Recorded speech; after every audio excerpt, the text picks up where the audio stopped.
Bapak Ibu yang dikasihi dan diberkati oleh Tuhan, sudah begitu lama tidak memberikan renungan, dan hari ini oleh karena sukacita daripada Tuhan, anugerah daripada Tuhan, saya bisa menyelesaikan segala tugas-tugas di dalam pelayanan, dan hari ini ada waktu untuk saya bisa menyampaikan kebenaran firman Tuhan. Dan Bapak Ibu yang dikasihi dan diberkati oleh Tuhan, kami baru saja merayakan anniversary yang ke-9 dalam pelayanan kami JKI Savior Ministry. Kami sungguh bersyukur karena Tuhan menyertai meskipun ada begitu banyak proses, ada begitu banyak badai, sebagai pemurnian dan pendewasaan iman di dalam pelayanan atau pengiringan akan Tuhan. Dan ayat ini yang saya akan bagikan kepada kita ada ayat yang sudah begitu lama, sejak saya sebelum mengambil keputusan dan untuk ada di dalam ladang pelayanan, yaitu pengembalaan atau pastoral di dalam pelayanan kami saat ini. Ayat firman Tuhan ini saya percaya semua orang pasti sudah tahu atau berkali-kali mengkhotbahkan atau sudah menjadi hafalan, yaitu Injil Yohanes pasal 15 ayat 16. Ayat ini selalu meyakinkan saya bahwa kehidupan saya adalah panggilan Tuhan. Saya memang dari kecil tidak merindukan menjadi seorang hamba Tuhan. Saya dulu punya kerinduan jadi guru, jadi seorang penyanyi. Itu adalah sebuah cita-cita dari sejak saya kecil. Tetapi saya mulai mengerti bahwa ternyata cita-cita kita dengan rencana Tuhan jauh lebih baik dari apa yang kita cita-citakan, karena Tuhanlah yang tahu apa yang terbaik yang Ia akan lakukan. Baik Bapak Ibu yang dikasihi dan diberkati oleh Tuhan, mari kita baca ayat ini bersama-sama. Dikatakan begini, bukan kamu yang memilih aku, tetapi akulah yang memilih kamu, dan aku telah menetapkan kamu supaya kamu pergi dan menghasilkan buah, dan buahmu itu tetap, supaya apa yang kamu minta kepada Bapa dalam namaku diberikannya kepadamu. Haleluya. Bapak Ibu yang dikasihi dan diberkati oleh Tuhan, di dalam ayat ini ada beberapa poin yang saya ingin jelaskan kepada kita. Yang pertama adalah kata dipilih. Ya, kata dipilih artinya apa? Dipisahkan, diseleksi. Dipilih artinya tidak semua orang masuk dalam seleksinya Tuhan. Nah, siapa yang akan dipilih?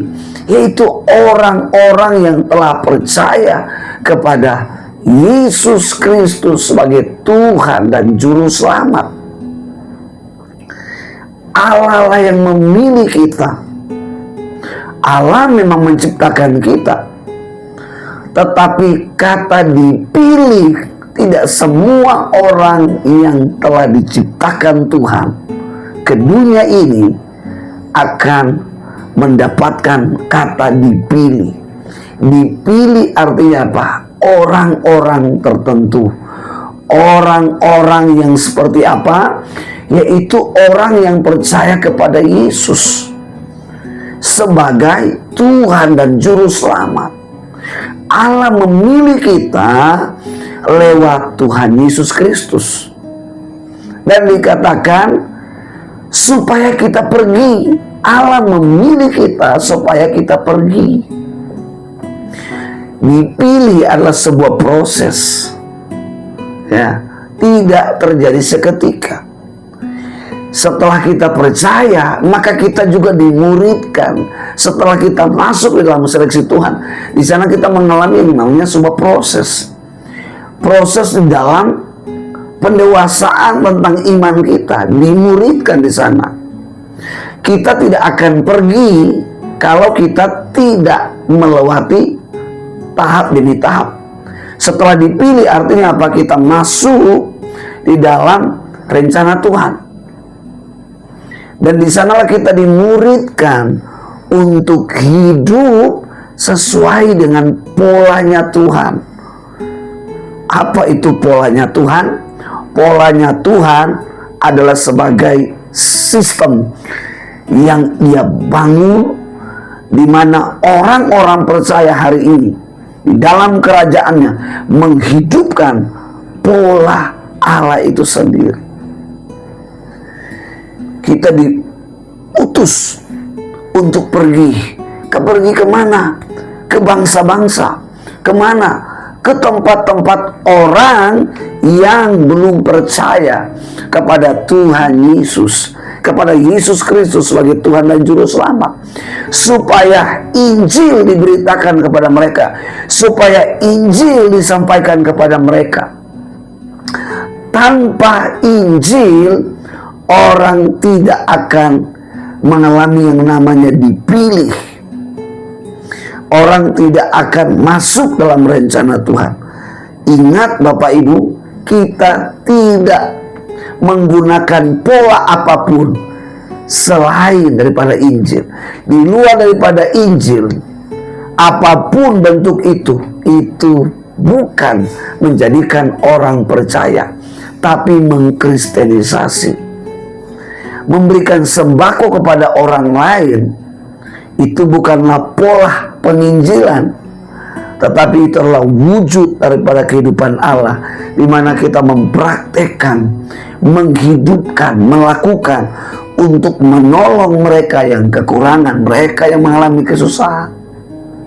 Dan dikatakan Dia mengutus kita pergi, dan Ia menetapkan Yesus menetapkan supaya kita berbuah tetap. Kata buah adalah merupakan sebuah ilustrasi daripada Tuhan Yesus untuk memudahkan murid-murid mengerti. Saudara, kata buah artinya adalah hasil. Kalau seorang petani, dia akan mengerti arti buah itu apa. Ya. Untuk bisa mencapai buah ada satu proses. Prosesnya apa? Ditanam dulu, bertumbuh dulu, baru berbuah. Kekristenan yang telah dipilih, Anda harus tertanam di dalam komunitas kerajaan Allah. Supaya apa? Supaya iman kita tumbuh menuju kepada kedewasaan. Iman yang ditanam di luar daripada kerajaan Allah, orang Kristen akan tumbuh menjadi tumbuhan-tumbuhan yang liar, sulit diatur, suka memberontak. Kenapa? Karena kata ditanam, atau dalam kata yang lain, kata tinggal. Saudara, kata tinggal sebetulnya berhubungan erat dengan kata pola. Nah, pola adalah sebuah dasar yang menghasilkan yang namanya buah. Polanya adalah apa? Ditanam. Saudara ingin berbuah, harus tinggal. Tinggal untuk apa? Untuk dimuridkan, untuk dididik. Supaya apa? Supaya hidup kita tidak lagi terpola kepada hal-hal duniawi. Hidup kita bebas dari pola dosa, melainkan hidup kita sesuai dengan pola Allah di dalam Yesus Kristus. Nah, orang percaya atau orang-orang telah dipilih, mereka harus dimuridkan di dalam Kristus. Supaya apa? Supaya tumbuh.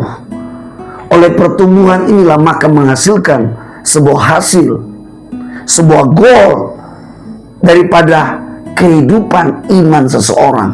Iman Kristen adalah buah. Buah tidak sekedar berbicara untuk bagaimana kita memenangkan jiwa-jiwa, tetapi buah adalah berbicara tentang manifestasi dari pola Allah yang telah kita hidupi dalam hidup kita. Orang bisa melihat lewat apa? Lewat kehidupan kita sehari-hari, karakter kita, cara berpakaian kita, cara tutur kata kita, semua. Di gereja, orang hanya melihat beberapa orang tentang kehidupan kita. Tetapi di luar gereja, ada begitu banyak mata akan melihat siapa kita. Pemberitaan Injil bisa saja lewat apa yang kita sampaikan. Tetapi ingat, hidup kita dikatakan di dalam Injil Matius pasal 4 atau 5 dikatakan, kita ini garam. Garam itu hanya bisa dirasakan. Garam itu sekalipun sedikit, ketika dia masuk ke dalam setiap masakan, dia pasti memberi rasa. Itulah arti buah. Kita hanya dapat memanifestasikan, mewujudkan, terlihat dari hidup kita bahwa kita adalah orang-orang pilihan Tuhan. Saya berdoa, Bapak Ibu yang selama ini masuk gereja setiap pelayanan, tapi kehidupanmu berantakan, kehidupanmu tidak berbuah, seperti pohon yang hanya tumbuh tanpa menghasilkan buah. Yohanes 15 ayat 6, ya, ranting yang tidak berbuah akan ditebang, dibuang. Artinya apa? Hidup kita nggak jauh beda dengan orang yang tidak percaya. Sia-sialah kekristenan kita. Kekristenan kita harus dibangun di dalam Kristus yang menghasilkan pola hidup kita sesuai dengan pola Allah. Yesus Kristus datang sebagai Allah yang menjelma menjadi manusia untuk apa?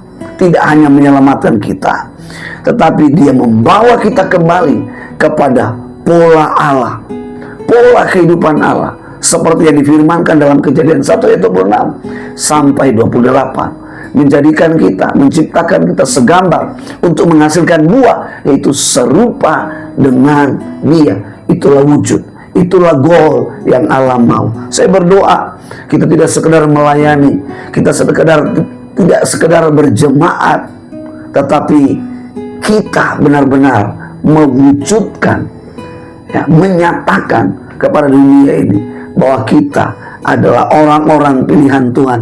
Kita adalah anak-anak Allah. Kita adalah murid Kristus. Dari mana orang bisa merasakan? Bagaimana orang bisa melihat? Dari kehidupan kita sehari-hari. Orang bisa melihat, orang bisa mencium, orang bisa merasakan bahwa setiap kita, dimanapun kita berada, dimanapun kita berdomisili, kita adalah orang-orang pilihan Tuhan.